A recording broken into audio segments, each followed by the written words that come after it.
June 16th, 1904. Bloomsday, the day Leopold Bloom and Stephen Dedalus meet. Stephen is staying in a Martello tower by the snot green seed, scrotum tightening seed, with stately plump Buck Mulligan. They've arrived and Stephen decides I will not sleep here when this night comes. So where's he going to sleep? He's nowhere to go. He wanders along Sandymount Strand thinking. Ineluctable modality of the visible. Oh, Stephen. Meanwhile, on the other side of Dublin, Mr. Leopold Bloom ate with relish. Grilled mutton kidneys. Why? Because they gave to his palate a Fine tang of faintly scented urine. Please. He's making breakfast for his wife Molly. the opera singer. La cigarem la mano. She has a great pair. God bless her. Curious the way they're made, too. The same in case of twins. He goes to the Jacks. Hope it's not too big. Bring on piles again.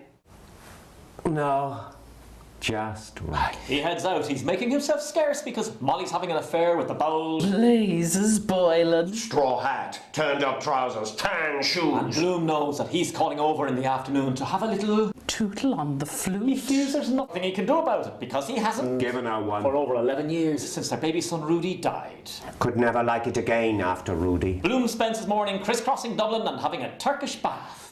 Do it in the bath. Nicer if a nice girl did it. And going to a funeral. Plenty of eating, drinking, thinking, talking, and farting. Mr. Bloom. Has a glass of burgundy and a gorgonzola cheese sandwich and Davy Burns. But he can't go home because Molly's about to rehearse. Love's old sweet song. Under the sheets. Jog jaunty, jingle blazes, boiling bachelor in heat. But where's Stephen? In the National Library talking. Cheese and onions. With some of his mates. Those stuck-up university types. Stephen and Bloom nearly meet and he almost bumps into Blazes Boylan. Having a drink in the Ormond Hotel before going over to Molly. Bloom has his dinner and heads up to Barney Coonan's pub. He's presumed to have backed a horse he doesn't know exists. Throw away a 20 to 1 a rank outsider. The lads think he's won big and there's a big row when he doesn't buy them a drink out of his winnings. Pockets hanging down with gold and silver.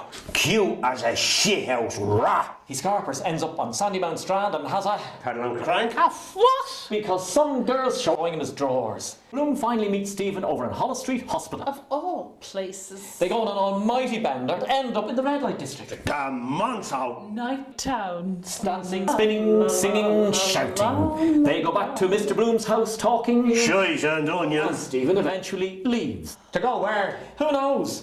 Bloom creeps up to bed, not to waken Molly. But she's awake. And Molly rounds off the whole day with a long ramble of thoughts about Violent. With that this big red brute of a thing he has. Bloom.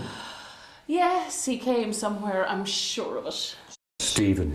I make him feel all over till he half faints under me. And back to Bloom. And I gave him all the pleasure I could, and then he asked me, would I? And yes, I said, yes, I will, yes!